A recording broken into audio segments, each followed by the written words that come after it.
My son for his 7th birthday wants a Pikachu Pokemon cake. So here we go. We're trying it out. Right now we're just icing the cake that we made. If you ice the cake too soon, you'll get a lot of crumbs, so it's better to let it cool down for a bit. Putting my kids to work, I'm having them mix the yellow in the white fondant. I always like to put powdered sugar down before we do this in case it gets too sticky. He could just kind of dab it in there and then roll it around so it doesn't stick to his hands.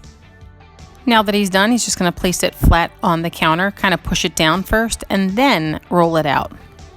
You want to make sure it doesn't have too many bubbles once it's done, and you want it to be nice and thin, but it also can be too thin, and if it's too thin, it could break. So you want to get it just right. Anytime I watch cake baking shows on YouTube, you just don't see all this mess, but this is really how it is. There's a lot of powder, which doesn't have any effect on the fondant. After it's all rolled out, you could pick it up off the table. It shouldn't stick to the table. If it sticks to the table, then you should put a little more powdered sugar down on the table. Roll it back up and redo it.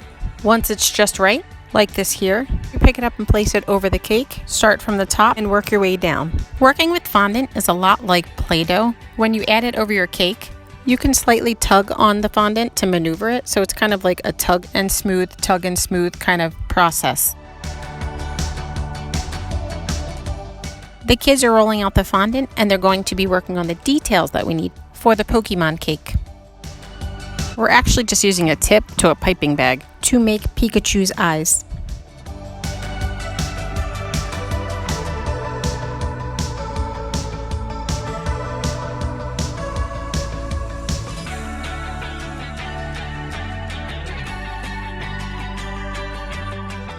Here is the finished product. It turned out exactly how Justin wanted it.